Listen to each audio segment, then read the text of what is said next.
Now, even if you haven't heard this name in the real world, you haven't heard it in a news report, you weren't going down a flipping YouTube rabbit hole one early morning and that and came into contact with a documentary or whatever, you most likely heard this name or this person or whatever in a series called Dexter, and that's what drew me to this video right here. Because I think Fern literally changed the name of the title, but I think they actually had the Zodiac Killer within the title before they actually change it. You know, you make certain tweaks or whatever, improve performance, all of that type of stuff. But Dexter, one of my favorite series. I think I did watch it in 2 parts though, because the thing is with me, when I find a series, that is the only thing I am watching and that, bro. Nothing else matters. So I think I kind of got fatigued, and then I went back to it, finished it. Then Original Sin came out and all of that type of stuff. And I literally asked Google, did the series, the producers, did they draw real inspiration from the actual real life serial killer? And it said yes and that, bro. So that's the only place in the flipping series that I know this name and that from. You know what I mean? I never knew that it was a real life person, bro. So let's get into it. Let's see what I go on. This is the story of the infamous Zodiac Killer, a mysterious serial murderer who made himself larger than life. I like killing people. Kill again. And was never caught. Oh. David is getting ready. Because I was gonna say in that, bro, that don't know that he's never been caught, but he keeps referring to as him and all of that type of stuff. And I think we just heard a little recording. Don't tell me this was one of the guys that made himself known and that, bro, was sending flipping voice messages to the police and all of that type of stuff. And you man still couldn't kill him. Oh, this is 1968. Okay, that changes things a Ready little. to go out with his girlfriend. This is gonna Betty be Lou. interesting. It's a special occasion. The two teenagers met earlier this year. Since then, they've seen each other almost every day. Made by humans. But You know what I'm tonight saying? is their first real date, and they want to make it special. David picks out a light blue shirt, a beige sport coat, and brown corduroy pants. He has butterflies. Oh, sorry though, but in Dexter there was a revelation with the whole thing and that. Ooh, this is gonna be his interesting. stomach. He pockets some change, a white handkerchief, and a bottle of breath mints, just in case. He slips on his rough leather boots, grabs the keys to his mother's Rambler station wagon, and is on his way. It's only a short drive to Betty Lou's house.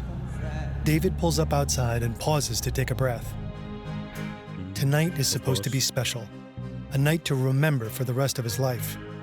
And who knows, maybe it'll even be the start of their life together.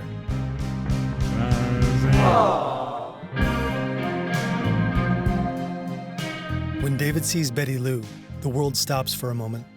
He even forgets how nervous he is. He helps her into the car, and the pair drive off. Sorry, but you know what the funniest thing is? Yeah, you see when I'm watching like series of films and that, man, especially when I'm watching action films, when I see them in like this scene or where she was standing on the porch, the thing that always runs through my mind is, yo, imagine if she just got sniped right now. And it's happened 1 or 2 times and that, bro. But for some reason, no matter the film, no matter the series, that's the one thing that is constant. The thing is, I've watched too many action films and all that. I'm too addicted, man. I'm too to the point where I'd watch a series, go to bed, and dream of me now becoming some next spy that is crazy and that. But that's one thought that always goes through my mind when watching films and series, bro. Yo, imagine if you just got sniped right now. It doesn't happen to me in real life. Just when I'm watching things. Their parents think they're going to a Christmas concert, but they're actually headed somewhere else. To a quiet turnout just off Lake Herman Road. The spot is popular with young couples in Vallejo. It's a secluded space to enjoy some quality time away from their parents and siblings. Betty Lou leans against David's shoulder. Tonight belongs only to them. We both keep on killing time. This is like a movie, bro. About an Shout hour out later, Fern, man. a pair of bright headlights cut through the darkness. A second vehicle is slowly rolling toward them. It pulls up right next to the Rambler. Suddenly, shots are fired straight into David's car. In a panic, the teenagers scramble out the passenger side door. But David only makes it as far as the passenger seat. Their attacker reaches through the open driver's side window, aims at a spot behind David's left ear, and pulls the trigger. Betty Lou has made it several meters away from the car. She's running, hurried and desperate, and her breathing is shallow and frantic. The stranger is right behind her. There's no way she can escape him. She screams, piercing the quiet night air. Then, 5 shots ring out. They strike Betty Lou in the back. shattering the future she and David might have had. By now, it's 11:14 p.m. Betty Lou should have returned home long ago, but neither her nor David ever will. Oh shoot, yo, it's bare mad when you have the photos of them as well and that, bro. First of all, Betty Lou, bro, you were just resting your flipping head on my man's flipping shoulder and that, bro. You about to spend your whole life with him. You literally dreamed of your whole life, princess fairy tale and that, bro. And that is the man you saw, bro. You're just gonna run away like that. I hear it, though. Life or death and that, fam. You know what I'm saying? Fight or flight. You know what I'm saying? I hear it. I hear it. But wait a minute. This has to be man's first kill, right? Because the thing is, the way it's pictured to us, or the way it's painted to us, when it comes to like series, is that serial killers like to, you know what I'm saying? They like to savor their kill. Obviously, when they're starting, they're testing their waters and that, bro. You get what I'm trying to say? They're trying to see what they're like, da. But this was too gruesome and that, bro. This is like gang war, bro. Like, you know, this ain't serial killer energy, bro. Who should have returned home long ago, but neither her nor David ever will. This is the first time the Zodiac Killer strikes.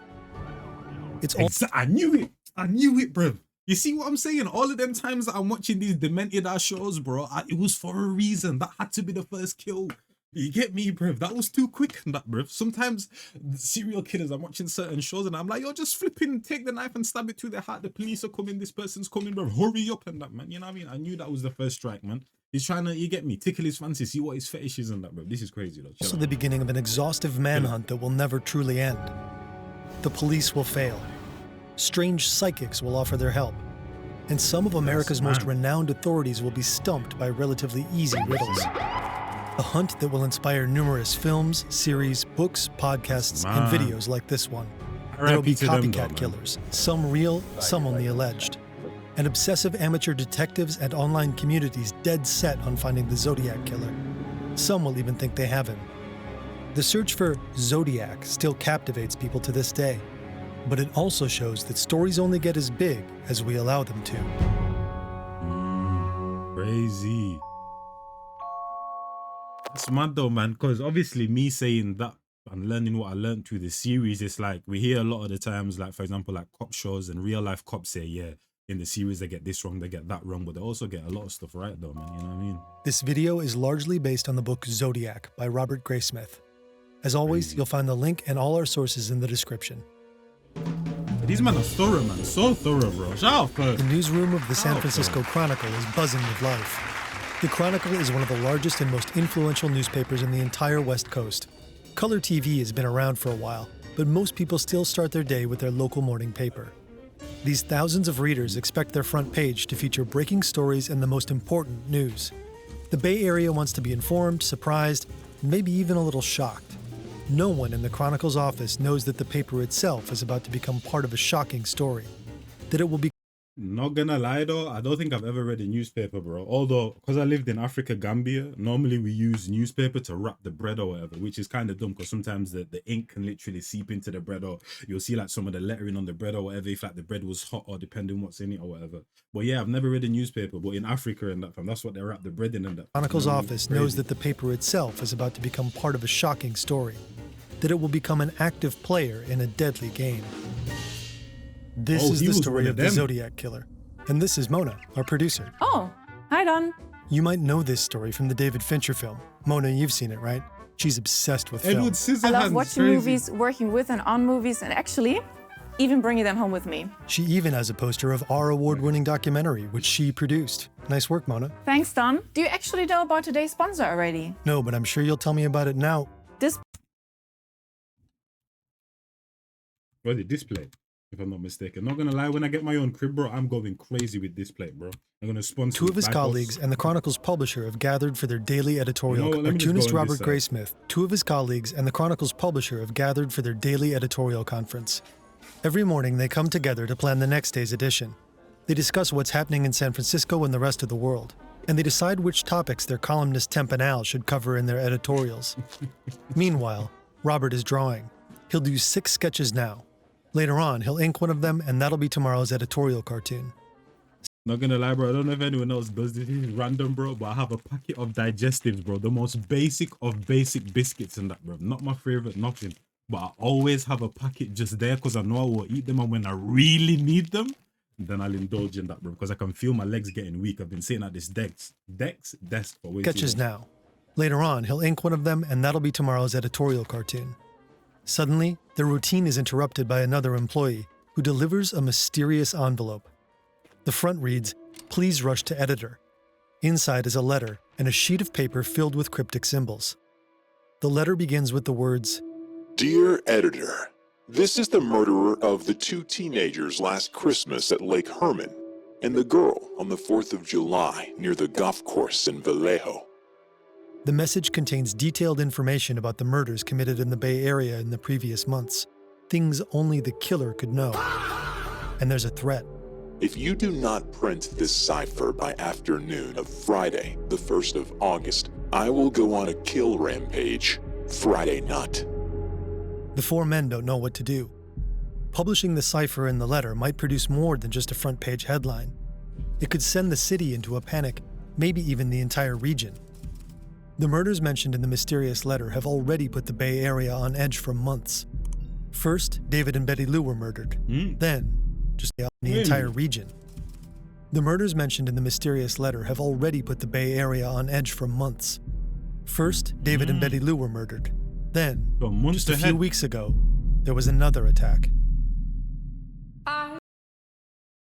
Bro, you would have thought he got way too horny way too quickly and that, bro. Like, your first murder and you're already putting demands in like this, but at the same time, he took time. I was like, if he did that the next day, a week, cool, but then he took months and that, bro.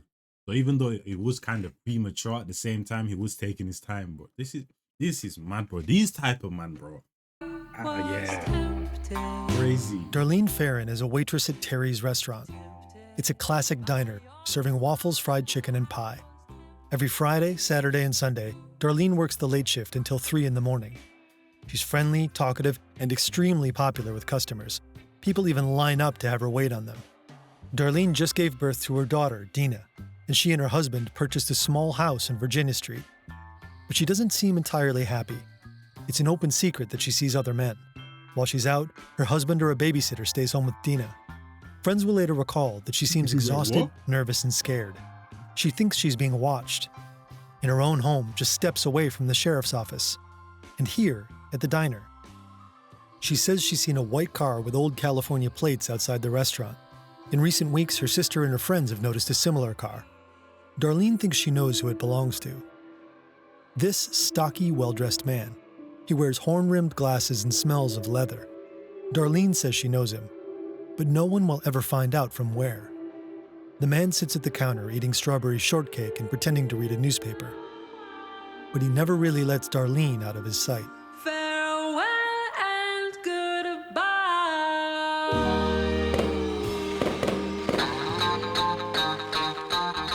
It's the 4th of July. America is celebrating almost 200 years of independence. Darlene picks up her friend Mike Majot and confidently steers her '63 Corvair through the festive town, despite not having a driver's license. She met Mike and his twin brother at Terry's Diner. Over time, I don't even want to bait her out, but there's someone that I know that's close, that's on this exact type of energy and that, bro. I'm like, why do you guys risk this, bro? Because it's always people, there's obviously the guys that obviously lived a certain type of life who will risk driving without a license and that, bro. But for you, proper and pampered people, why do you risk it, bro? If you get thrown in flipping, you know, I said people have been thrown in jail and that for that type of stuff, bro. If you get thrown in jail, you would not be able to handle it. So why risk it and that, bro? driver's license. She met Mike and his twin brother at Terry's Diner. Over time, the three became friends, and the twins became rivals for Darlene's affection. They would fight over driving her to work or doing her washing. At some point, Darlene and Mike noticed they're being closely followed. The other car looks like it could be a Ford Falcon. Darlene keeps trying to shake it, but she can't. The car gets closer and closer.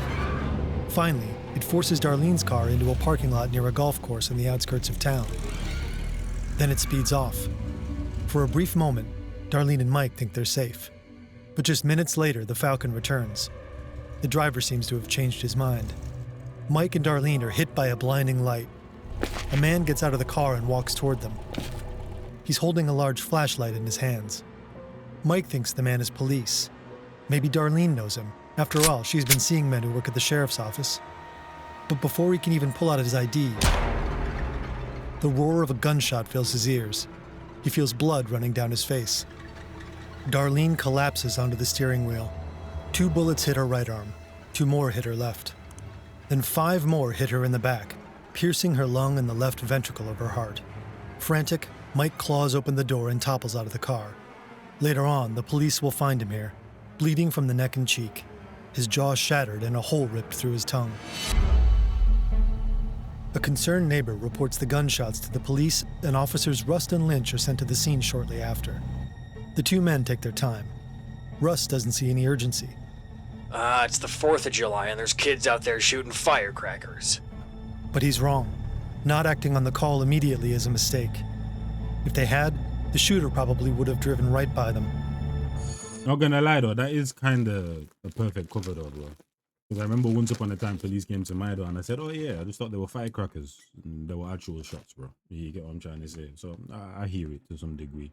And you literally hear it in rap songs and different type of songs and that, with like guys be riding out on in the UK we got bonfire night basically and that, fam. So basically nights where fireworks are going crazy, those are the times where people are going to do some certain miscellaneous activities. Shortly after, a man places a call to the Vallejo Police Department.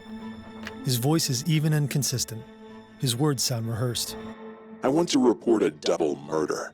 If you go 1 mile east on Columbus Parkway to the public park, you'll find kids in a brown car. They were shot. Wait, so it was kids every time, with bro? a 9mm Luger. I also killed those kids last year. Goodbye. Then the man hangs up. Pacific Telephone will later trace the call to a public payphone. The booth is located right in front of the Vallejo Sheriff's Office. It's also within sight of Darlene's little green house. Darlene's friends and family also report having received strange calls that night. All they could hear was deep, heavy breathing. At the hospital, Darlene is declared dead on arrival. Mike pulls through, and it won't be long until the killer strikes again. So that's how, obviously through the family member, because I was wondering if she died, how did they find out? But she also said that the family members were also noticing the same exact car and they noticed it. And then obviously my man survived as well. That's crazy. But this guy is demented, horny, and flipping, what do you call it, calculated and that, bro. That is a dangerous man. At the hospital, Darlene is declared dead on He arrival. gets off on this ish, bro. Mike pulls through. On every single and it won't be segment as long well. until the killer More strikes than again. others, but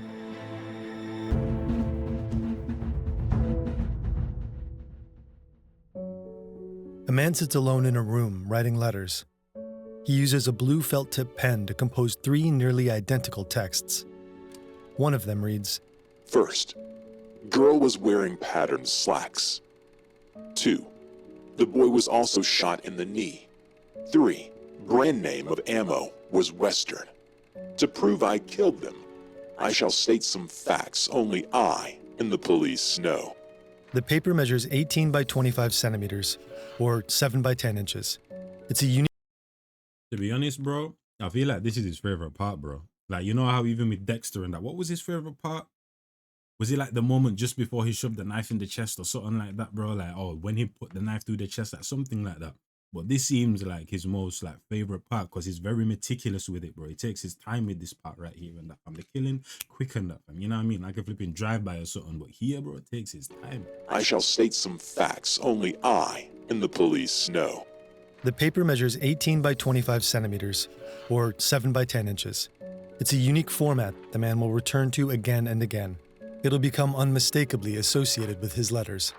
Christmas. First, brand name of ammo, Super X. 2, 10 shots were fired. 3, the boy was on his back with his feet to the car.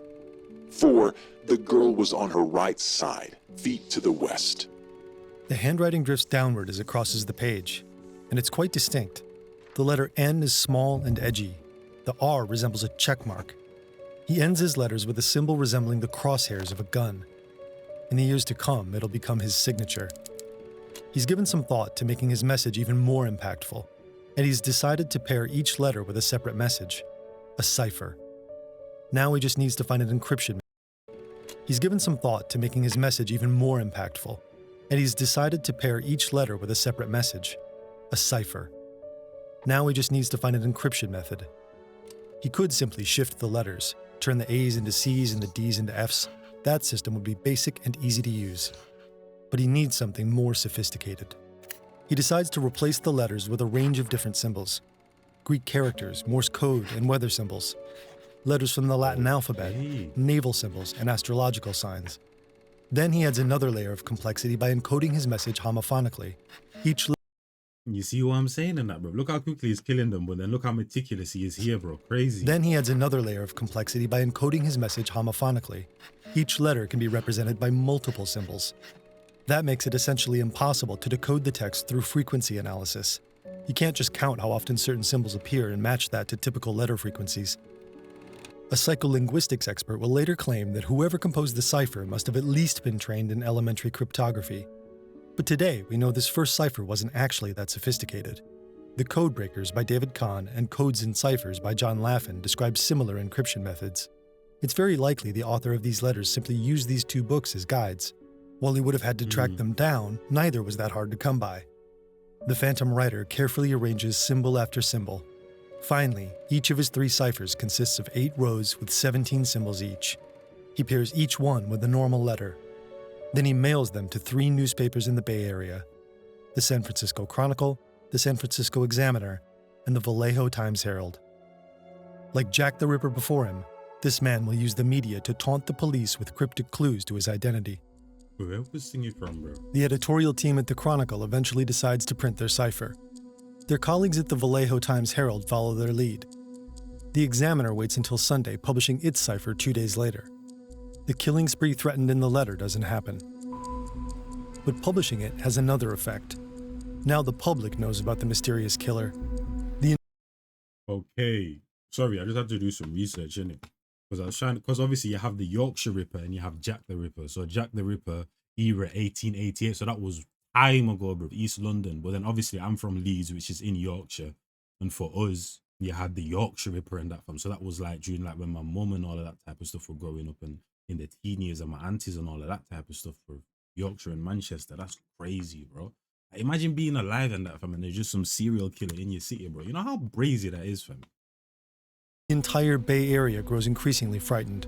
Before long, parents are telling their children not to leave the house. Jack E. Stilts has been running the Vallejo Police Department for 21 years. When he took over as chief back in 1948, the city was struggling with gambling, drugs, and prostitution.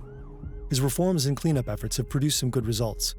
But now his town, of all places, is haunted by a ruthless serial killer. A man who Stilts thinks is killing just for the thrill of it, who he describes as the most dangerous individual he's ever encountered in his 30 years in law enforcement. A few days ago, Stilts publicly called on David, Betty Lou, and Darlene's killer to send another letter, one with more details, proving it was really him who did it. The response comes quickly in the form of a 3-page letter. Dear editor, You know how aggravating this must be, as well as a flipping officer, police chief, a protector of the city and data. You know how infuriating that must be with this guy mailing you the details and that, bro, and calling from certain places that relate to the murder and that, from an across police station. You know how Him who did it. The response comes quickly in the form of a 3-page letter. Dear editor, this is the Zodiac speaking. In answer to your asking for more details about the good times I have had in Vallejo, I shall be very happy to supply even more material. By the way, are the police having a good time with the code? If not, tell them to cheer up. When they do crack it, they will have me. This is the letter where the killer names himself Zodiac. The word refers to the zodiac circle of astrological signs. This is what I'm saying, bro. You see, when I was like, I can't even remember how old I was, bro, but for one of my birthdays when I was really young, bro, I got a Nintendo DS with Kung Fu Panda, one of my favorite flipping games and that, man. And Kung Fu Panda, one of my favorite films till this day and that. And my sisters like left me like different clues around the house and that, fam. This is what this is like, bro. Or like being in a relationship and you're going on a romantic getaway, but you're surprising your wife or your girlfriend or your husband or whatever, and you're leaving context clues everywhere and that, fam. This guy's doing that with flipping murdering people and taking people's lives and that, bro. Like crazy to me, fam. And then saying, tell the police to cheer up, fam. Nah, man. I'm not a violent person, but I'd have to go to a boxing gym and punch a couple of people and that, fam, for me to chill out, because there's no Zodiac. The word refers to the zodiac circle of astrological signs. On the 4th of July, I did not open the car door. The window was rolled down already. The boy was originally sitting in the front seat when I began firing. When I fired the first shot at his head, he leapt backwards at the same time, thus spoiling my aim. He ended up on the back seat, then the floor in the back, thrashing out very violently with his legs. That's how I shot him in the knee. I did not leave the scene of the killing with squealing tires and racing engine as described in the Vallejo papers. I drove away slowly, so as not to draw attention to my car. Stiltz admits the letter includes details that haven't been made public, but he's still not convinced. He thinks that knowledge could have been obtained from witnesses at the crime scenes. But soon, there will be even more victims. Brian Hartnell and Cecilia Shepard have been close friends since college. Today, they're driving out to Lake Berryessa. It's a beautiful spot surrounded by rolling hills. On a small peninsula, they lay down a picnic blanket and revel in the stillness. Near the water, the land drops off abruptly, hiding the shoreline. From Brian and Cecilia's perspective, it's impossible to see anyone approaching from that direction until they're already very close. And right now, someone is. A tall, powerfully built man emerges. He's wearing... The thing is, at the same time, it gets to a point, bro. First person, second person, cool. Or couple or whatever. But then you guys, and well, the second one, they weren't actually a couple and that they were trying to, you know what I mean? But why would you isolate yourself in that from when you know that there's a man lurking like that right there, bro? Like, it gets to a point, use flipping logic, bro. I understand love, getting lost in the moment and that we're wanting to be, but it gets to a point, use logic, bro. The hell? Well, flipping spend the night in your bedroom and that from and decorate or something to make it look like flipping Hawaii. Like the hell? Someone is. A tall, powerfully built man emerges. He's wearing a black executioner's hood that looks almost medieval. On his tunic, a white cross cuts across a circle. It's the symbol the Zodiac Killer uses to sign his letters. The man is carrying a knife with a 30-centimeter blade. That has a uniform. With it, he stabs Brian and then Cecilia. Again and again. A total of 24 times. About an hour later, the phone rings at Napa Police Department. A calm and controlled voice says, I want to report a murder. No, a double murder. The caller doesn't seem to know. There's no way he was speaking. Obviously, not the tone of voice, but there's no way he said these things word for word, bro. I want to report a murder. No, a double murder, bro. But that's is she hearing like a series Report scripture, a bro? murder. No way. No, a double murder. The caller doesn't seem to know that Brian, though severely injured, survived the assault. The police believe the attacker must have left the scene right away, But that's twice. but not before leaving a message on the door of Maybe. Brian's car. The dates Betty Lou, David, and Darlene were murdered, and today's date. Crime lab technicians will later discover some less obvious clues. Tracks suggesting the attacker's vehicle has heavily worn tires and very deep footprints. The suspect must weigh at least 95 kilos or 200 pounds. A police officer with that exact weight walking alongside the tracks doesn't sink down as deeply as the unknown individual. The footprints reveal another lead too. They're most likely from a chukka-type boot called the Wing Walker. As part of a government contract, over 1 million pairs of this model were produced. The investigators will shoot. never be able to trace them all. In most murder cases, Oh, actually, that's interesting, you know. I would actually like to know in terms of when it comes to serial killers. 1 second. Okay, so I just kind of wanted to find out the background of basically the serial killers normally come from a poor background or a wealthy background, but it said a mix. So there's no single background that creates serial killers. They've come from both wealthy and poor. That said, studies in criminal profiling tend to show a few patterns more often. Many serial killers came from unstable or traumatic childhoods rather than simply poor homes, but obviously that can be both fields and that both spectrums and that, fam. You don't have to be poor to come from a traumatic household and that. But more time it's the richer people that even, you get me? That's why bare kids and that are rich be taking flipping Molly and all that type of stuff to flipping cope and that, you know what I mean? But Ted Bundy appeared outwardly educated and socially functional. Jeffrey Dahmer came from a relatively normal suburban background. Richard Ramirez grew up in a far more chaotic and abusive environment. So it makes sense. I also wanted to find out if the Zodiac Killer ever tried to double back on any of the victims that did survive, but I didn't want to answer it yet because you never know, we might get an answer. Produced. The investigators will never be able to trace them all. in most murder cases, you'll find a motive. But of course, this guy is just a killer, a mad killer, and you have no motive. This is Captain Don Townsend of the Napa County Sheriff's Office. He'll speak to the press again later to announce what he believes is a possible motive. He thinks the murderer can't be anyone but a mentally ill person who derives sexual gratification from the act of killing. This guy is a pathological, psycho killer. There's no doubt about it. A psychology professor supports that assessment. The Zodiac killer probably experiences sexual satisfaction through the deliberate mutilation of certain body parts. Captain Townsend is convinced that Zodiac hates women. Profoundly. In all known cases, the female victims are assaulted far more brutally than the men. He stabs Cecilia once in each breast, once between the legs, and once in the abdomen.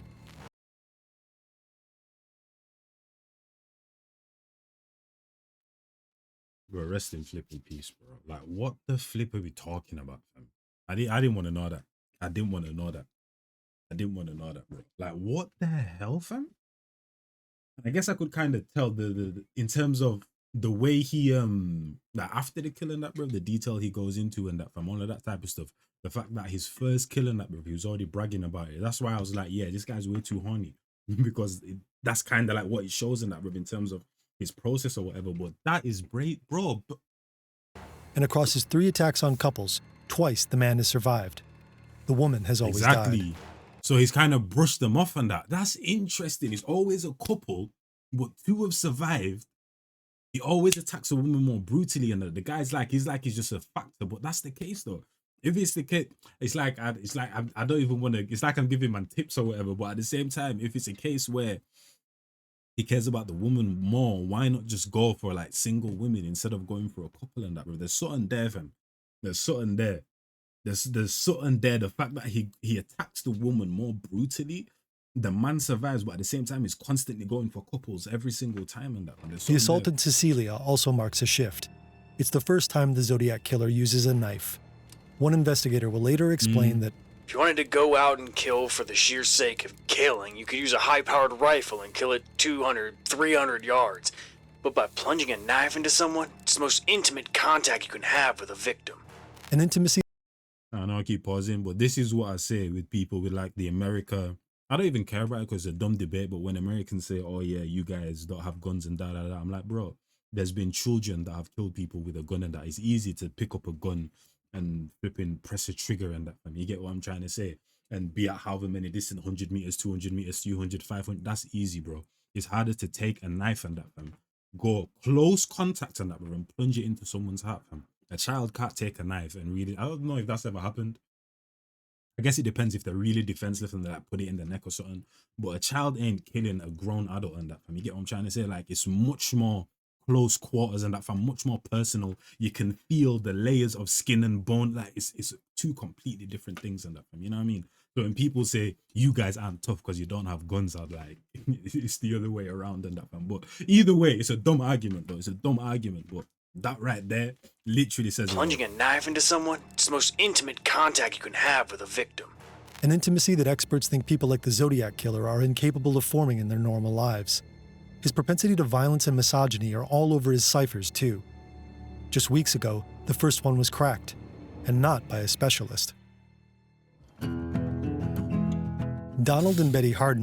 Sorry, and that's the other thing what infuriates these serial killers in the series. When they figure out, or when you outsmart them, they hate that right there. When you outsmart them, when you undermine them, because they're in their own world, and they're at the top, bro. They're at the epitome of it and that, bro. They are God, they are whatever. So when you now kind of like break that that reality of theirs and that, fam, and basically just tell them that, yo, what you're living is pretty much a fallacy to some degree and that, fam, it's like, oh shoot, like the whole world crumbles. A specialist. Donald and Betty Harden are both school teachers. On any other weekend, they'd be unwinding and taking it easy. But this Sunday, there's something they can't let go of. The cipher published in the Examiner 2 days earlier. Okay. They clear the dining room table and gather some sharp pencils, a ruler, and an eraser. Then they're back at it. Betty has a theory. The killer is such an egomaniac that he probably begins his messages with I. The Hardens also suspect he'll use the word kill repeatedly. So they look for recurrent 4-symbol patterns that could represent it. Their theory holds up. I like killing people because it's so much fun. It is more fun than killing wild game in the forest, because man is the most dangerous animal of all. Betty and Donald also spot the traps Zodiac built into the cipher. 15 times he uses a backwards Q. This is probably meant to trick readers into thinking it represents the most commonly used letter in English, E. But 7 different signs are used to encode that letter. At the same time, Zodiac appears to have made multiple mistakes. The application of his own code is sloppy and several words are misspelled. At this point, neither of America's most renowned investigative institutions, the FBI and the CIA, have managed to solve the cipher. That's crazy, bro. But this is the double-edged sword and that, bro. You don't want to panic the people, but at the same time, this was like 3 kills in. Well, it was 2 kills, and there was 6 couples by this time and that, bro. So what? It was technically 4 people that were killed in that, bro. So, but you however many attacks in that, bro. 4 people died, so you pretty much have to release the information so that you kind of keep the people up to date. But at the same time, though, this is the benefit of it because you have multiple minds working at it. You know what I mean? You will have a lot of fluff, people messing around and but you also have things Investigative like but I'm guessing this puts them in danger, institutions, the FBI and the CIA, have managed to solve the cipher. As they decode the final piece, the Hardens are the first. To kill something gives me the most thrilling experience. It is even better than getting your rocks off with a girl. The best part of it is when I die, I will be reborn in paradise, and all the lone or stray people I have killed will become my slaves. I will not give you my name because you will try to slow down or stop my collecting of slaves for my afterlife. And this is what I'm saying. The real life situation is that you're actually taking people's lives. But what the hell are you talking about? Paradise and they'll become your slaves. That's the fallacy. That's the dream part I'm talking about. You know? After Cecilia's murder, Captain Townsend explicitly warns Napa County residents to avoid isolated areas and not go out alone after dark. People get the message. Local restaurants and drive-ins that are usually packed until late at night are now deserted. Across the Bay Area, the authorities are on full alert. Since the murders occurred in 3 different jurisdictions, 3 separate police departments are working on the case. Based on witness descriptions, all of them are searching for the same suspect. A stocky man, mid-20s to mid-30s, with glasses and dark wavy hair. But from the very beginning, the investigation moves slowly. Each department works its own leads, often without knowing what the others are doing. Decoding the letters frequently requires coordinating with experts from other cities. That process is often complicated and time-consuming, slowing down the investigation. One officer admits to the press afterward that our knowledge of each other's crimes was not as sharp as it might be. To make things worse, the police make a grave mistake, one with serious consequences. There's no way. There's no way. Paul Stein's taxi is stuck in late-night San Francisco traffic. As he inches forward, Paul curses. The traffic is frustrating, but he's just months away from a PhD in English and the taxi pays his tuition. On the sidewalk, a stocky man steps out from under an awning and waves him down.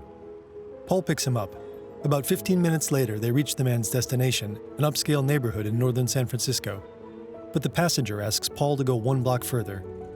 At the next intersection, the cab pulls over. A party's going on across the street. At the second-story window, teenagers look out over the wet pavement below. Normally, Paul would stop the meter and ask for the fare. But suddenly, the passenger's left arm is clenched tightly around Paul's neck. You had to get innovative. The gun presses up against his right cheek. Then the man pulls the trigger. At exactly 9:58 p.m., a police officer logs a call. The teenagers across the street couldn't see exactly what was going on inside the cab, but they know they witnessed something terrible. They say the suspect is a man wearing dark clothing. But when the APB goes out, patrol units are told to look for a black man. On their way to the scene, the officers see a stocky man lumbering along in the fog. He seems to match the description perfectly, but he isn't black. The officers shout to him, asking if he's seen another man. The man points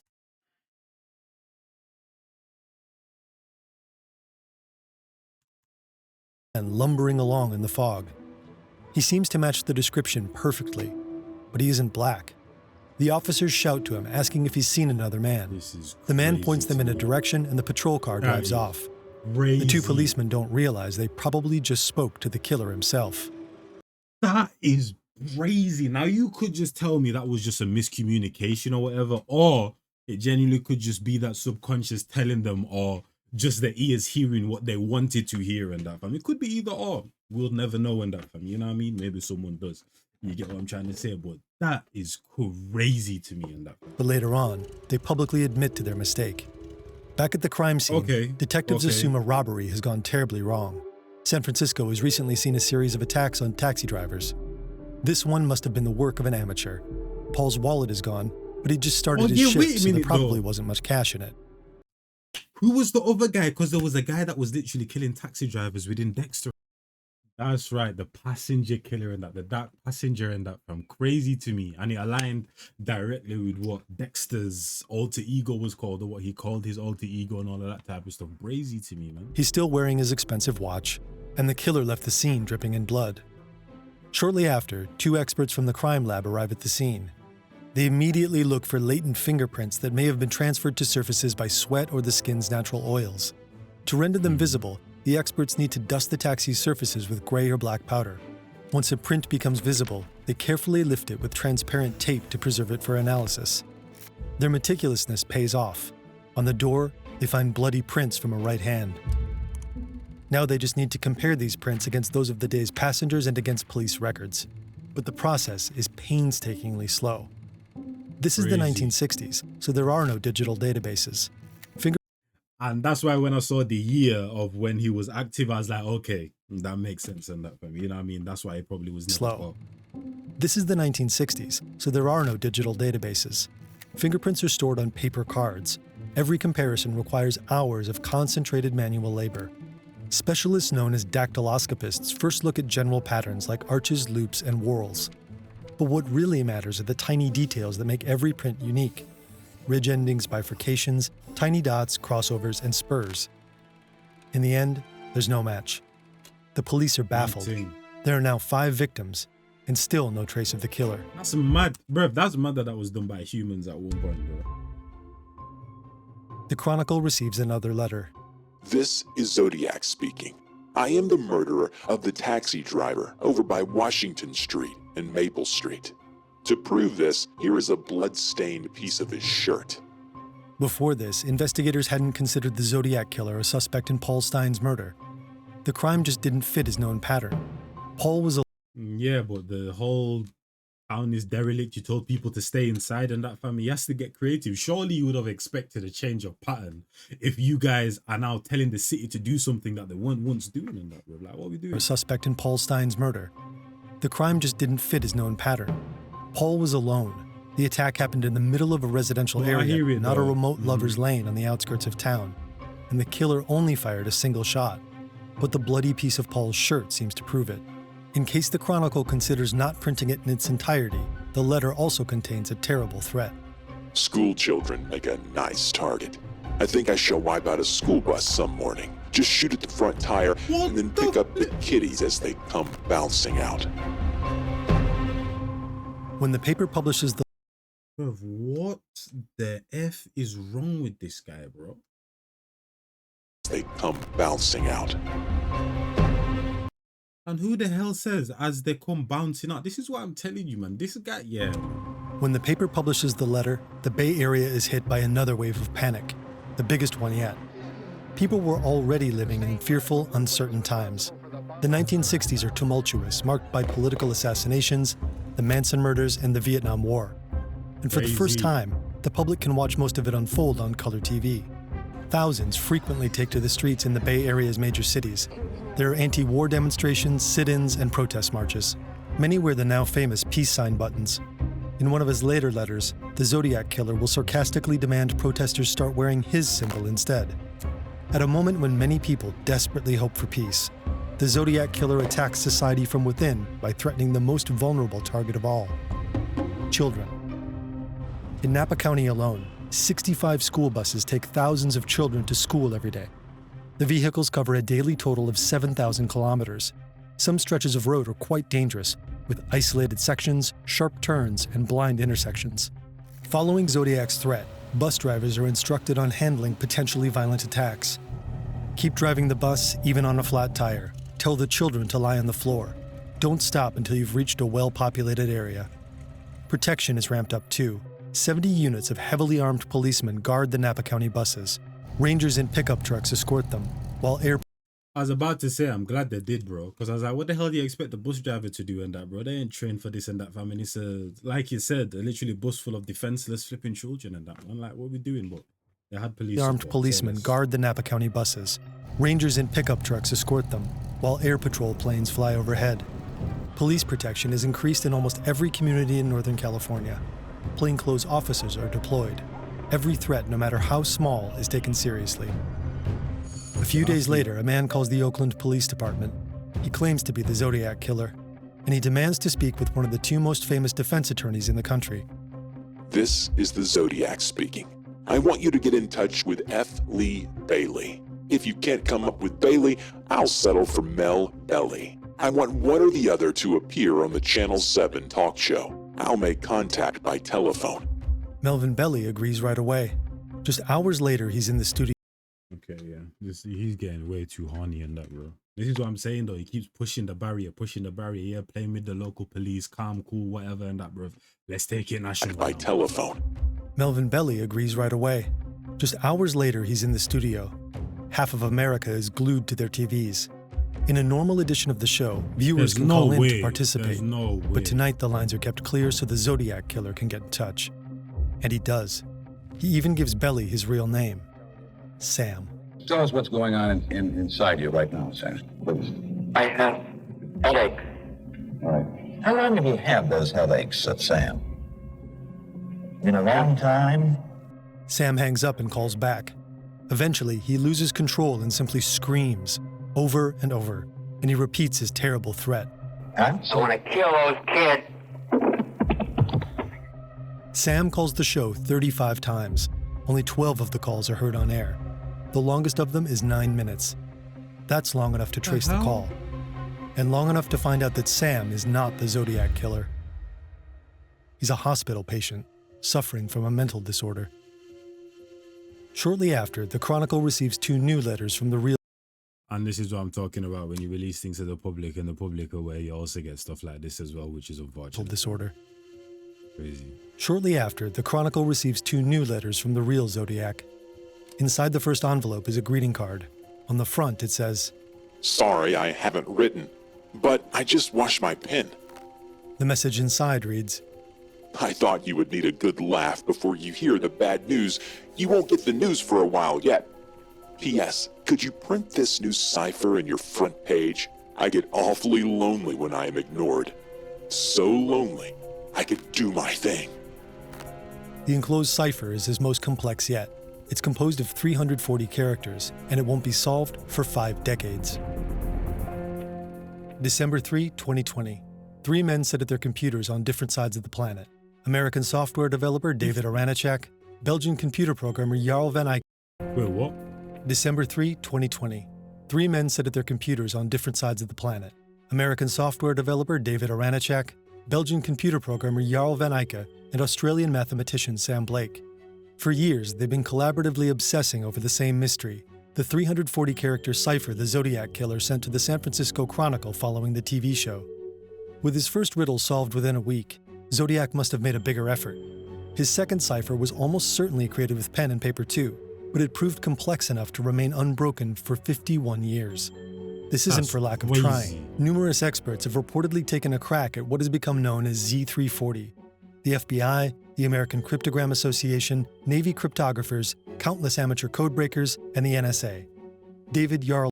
Well, this is what I'm saying. This speaks to that same thing of, you know, saying serial killers finding what they like and that what tickles their fancy and that, and then just improving and kind of like improving their, I don't even want to say craftsmanship and that, but the dementedness more and more and more and more and that. Navy cryptographers, countless amateur codebreakers, and the NSA. David, Jarl, and Sam alone have already spent years trying to break it. They know it's homophonic. Z340 consists of 63 different symbols, so every plain text letter is represented by several. But they have another theory. The Zodiac Killer must have done something else to his message before encrypting it. They start experimenting. Sam sends David a total of 650,000 variations of the cipher. David runs them all through a code-breaking program developed by Jarl called AZ Decrypt. Oh, these man got tech, bro. They're flipping cheating. I should have known. Of the cipher. David runs them all through a code-breaking program developed by Jarl called AZ Decrypt. For months, thousands of these results look like gibberish. But today, December 3rd, David suddenly stumbles on some real words in one of the solutions. Hope you are, trying to catch me, and the gas chamber. He almost overlooks them, but these words will be the key to finally solving Z340. The Zodiac Killer's first cipher was delivered in 3 separate letters, so Jarl proposes splitting the 340 cipher into 3. The first 2 sections comprise 2 paragraphs. Each has 9 lines. The third is just 2 lines. They rearrange the cipher using a diagonal reading rule. They start by writing out the symbol in the upper left-hand corner. Then they move 1 symbol down and 2 to the right and write out the symbol there. This continues until they reach the edge of the cipher. Then they repeat the scheme starting with the top row's second letter. Then comes the final tweak. As it searches for the rest of the key, David tells Jarl's decrypting software to retain the words he found before. Hope you were trying to catch me, and gas chamber. He clicks a button, and boom, a phrase pops out. That wasn't me on the TV show. David leaps out of his chair yelling, "Holy shit!" He knows the Zodiac sent this cipher about 2 weeks after Sam called into the TV show. They're on the right track. Apart from being a homophonic substitution cipher, Z340 is also a transposition cipher. The plaintext characters have been shifted according to a more or less regular system. The International Team Substitution cipher, Z340 is also a transposition cipher. The plaintext characters have been shifted according to a more or less regular system. The international team has to make some final adjustments. Some words are misspelled, spelled backwards, or exempted from the diagonal reading rule. But eventually they come up with a coherent message. 2 days later, the FBI confirms it. Oh, so he was like Kyrie with this one, bro. He was mixing and blending jelly with the lay and that, bro. Not to make fun of it, but that's literally what he got mixy with this one and that, fam. He was doing all types of shit. He was in his bag with this one, man. Zodiac clarifies that he isn't afraid of death. Crazy to me. Once again, not to make this a joke, but you know, Gunner, the meme and that, but where he's writing and the thing's on fire and that, the paper's on fire, bro. Essentially. He believes dying will bring him to paradise, where all of his victims will serve him as slaves. I hope you are having lots of fun trying to catch me. It wasn't me on the TV show, which brings up a point about me. I am not afraid of the gas chamber, because it will send me to paradise all the sooner. I now have enough slaves to work for me, where everyone else has nothing when they reach paradise. That is why they are afraid of death. I am not afraid, because I know that my new life will be an easy one in paradise. And that's the reason, I was gonna say this at the start, bro. The reason why he was even so horny at the start when he got his kill, and then he instantaneously, well, not instantaneously, a few months later, contacted the police on the first kill, though, nonetheless. I was like, it's because he probably isn't afraid of getting caught and dying and that, bro. Like, I knew it, bro. You know what I mean? Cracking. Because certain people are just, for certain people that do that, or other serial killers, they'll be like, they'll just think that they're too smart for it. But with him, it's like, I knew, like, yeah, he's not scared to die, basically. That my new life will be an easy one in paradise. Cracking the 51-year-old cipher is a small sensation among people still fascinated by the case, but it doesn't bring investigators any closer to actually solving it. Back in 1969, detectives turned to the other letter Zodiac sent after the TV show. This one is a 7-page diatribe aimed at the police. The killer mockingly refers to the officers as blue pigs and accuses them of making blatant mistakes in the manhunt. The letter also includes a drawing. It's a sketch of a bomb Zodiac wants to plant on a school bus. The threat isn't made public, but it stokes fear of a potential school bus attack. Investigators are growing desperate. About 2 months after the murder of taxi driver Paul Stein, a self-proclaimed seer named Joseph DeLuise comes forward. A few years ago, he accurately predicted that the Kennedy family would be hit by a horrible tragedy. Now he claims to have been receiving mental transmissions from the Zodiac killer. He says he's begun to form a mental picture of Zodiac and to receive detailed insight into the killer's personal life. DeLuise feels that Zodiac prefers walking over driving, that he spent time in some kind of reform institution when he was young. He consumes drugs like speed or goofballs before going out to kill. His star sign is either Scorpio or Aquarius, and he has a little box where he keeps the things that drive him to commit his horrible crimes. DeLuise offers to help the police. Accompanied by officers from 2 police departments, he visits the crime scenes to pick up more vibrations. The psychic develops intuitions about the killer's deep loneliness, love for flowers, and intense hatred of the police. Aside from that, his visits produce nothing of value. After Paul Stein's death, at the end of the day, I hear the police and all of that type of stuff using him because you're desperate, man. Like, you're desperate, bro. Like, man's causing absolute carnage and that, fam. But we're parting up, man. Like, cool, you predicted the Kennedy death, but everything that he basically said, that he provided, the information that he provided, the clues he provided, didn't seem like anything of value, and just seems like anyone could have said in that, bro, from what was already provided. His visits produce nothing of value. After Polstein's death, more and more people begin to actively engage with the case. The Napa County Sheriff's Office receives hundreds of leads.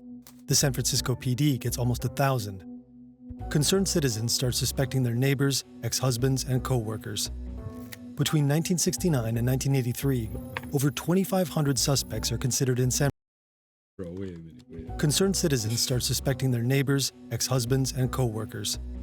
Between 1969 Actually, to be honest though, I was gonna say white ex-husbands, but obviously it's revealed that he's a man in it. So I hear it. But bro, pattern up, man.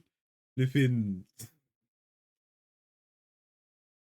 man said bitter divorcees and that, bro, trying to pin all of this and that from when they're flipping ex-husband and that. Bro. and in 1983, over 2,500 suspects are considered in San Francisco alone. But most of it leads nowhere. Throughout the 1970s, police investigators keep coming back to one man in particular, Arthur Lee Allen. He's the only suspect ever publicly named by the police. In 1971, a former friend of Allen's contacts the authorities. He tells them Allen repeatedly expressed disturbing fantasies about killing couples and school children, and sending cryptic letters about his murders to the police. The friend claims he even considered calling himself Zodiac. So police begin investigating Arthur Lee Allen. He matches the killer's general description. He's said to have known Darlene casually and to have lived in Vallejo at the time of his murders. He also owned a typewriter of the same model allegedly used to type some of the Zodiac letters. Multiple search warrants are issued for him over the years, but neither Allen's fingerprints nor his handwriting match the existing evidence. Years later, advances in DNA analysis effectively rule him out as the Zodiac killer, posthumously. Allen dies in 1992 at the age of 58. He was never formally charged with anything. Over time, investigators and amateur sleuths identify numerous potential suspects. But like Allen, none can be conclusively linked to the crimes. The Zodiac remains a ghost. So much so that a 2020 book proposes another wild but highly intriguing theory. What if the Zodiac killer never existed? What if it was all just a hoax? One or possibly even several cypherists claiming multiple unrelated crimes as their own. In The Myth of the Zodiac Killer, American English professor Thomas Horan questions the premise of a single perpetrator. He argues that the murders attributed to the Zodiac Killer differ too much in method and circumstances to be the work of one person. He also points to inconsistencies in witness descriptions, composite sketches, and even the letters themselves. Horan even suggests that the individual writing as Zodiac could have claimed responsibility for attacks they never actually committed. What if Zodiac was just a literary invention? What if he led the police and everyone else to attribute a series of unrelated crimes to one fictional character? What if everyone just badly wanted to believe in a bone-chilling serial killer narrative? Several professionals and linguistic experts have questioned Horan's theory. In the end, we'll probably never know. Decades pass with Mad thing, interesting. I mean, I hear it, bro, but at the same time, and that fam, it does happen in that fam. The police get outsmarted, bro. Like it happens. You get me? Not every single crime goes solved in that, but I can understand people wanting a theory in that, bro, because you can't produce a definitive one and you can't catch the person. So you want to create a story or just create something that can make everything kind of like make sense or whatever in that fam. You know what I mean? And fill in the missing pieces and the gaps and to make sense of something that doesn't make sense or whatever. What was I even gonna say? Yeah, so I don't even want to ruin like or say too many details of Dexter because it's a good show, go watch it type of thing. But now I understand why they did what they did with the Zodiac killer and that. investigators more or less in the dark. Okay, so it's from this part of the story and that. Even the killing with the taxi, so that they took inspiration from a few different places. Okay. Each year, more and more retire.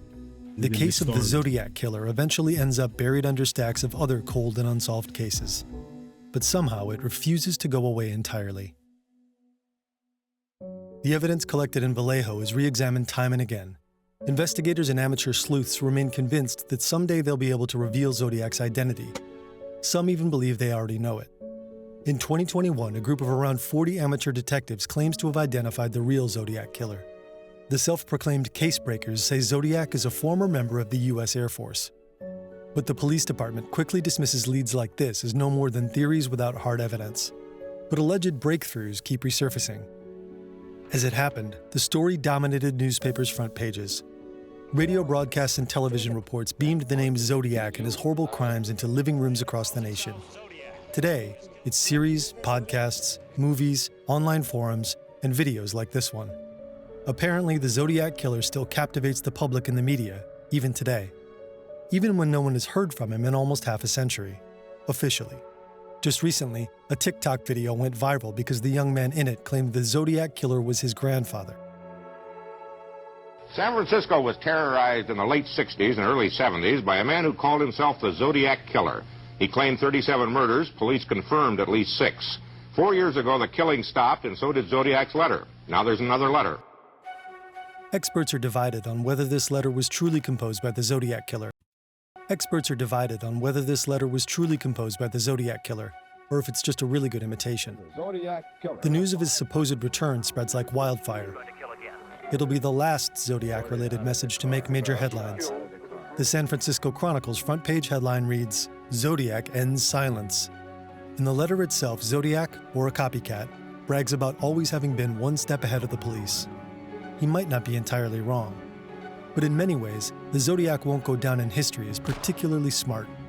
Today, many experts think he was just a pathetic, deeply lonely man, a misogynist incapable of forming real consensual intimacy, a failure who vastly overestimated himself. He claimed to be responsible for more than 35 murders. Authorities attribute at least 5 homicides to him. He probably wouldn't have approved of these kinds of assessments, though he probably would have liked one thing: the fact that Hollywood made a movie about him. Just what he seemed to wish for in his final letter. Crazy. Hey, these guys, bro. Listen, if I wasn't so tired and hungry, I would give a standing ovation. But these guys are absolutely ridiculous at what they're doing, that man. Like, they might be the goats of the documentary world, and I don't want to say it because obviously I don't know every single documentary channel and that, bro. Especially the way they do it with animation and the fact that I have a, because obviously everyone can like just edit like videos and pictures and da, but the way they do it, like, it's a niche and that, you know what I mean? I don't know who first created this type of animated documentary style, the voice, and how professional it sounds with the voiceover and all that type of stuff, the information, the animations and that, bro. Like, crazy to me. Like, they're very particular with what they do, even when they're drawing from certain places, like people that have wrote books or certain professionals or certain what's the word, not professionals, certain experts basically in certain fields and that, fam. They get the information and give the due credit and all of that type of stuff. Like, they're very, very thorough in that, man. So shout out to Fern, and I'll catch you guys in the next one. It's your boy and Jazz, and I'm gone in a bit.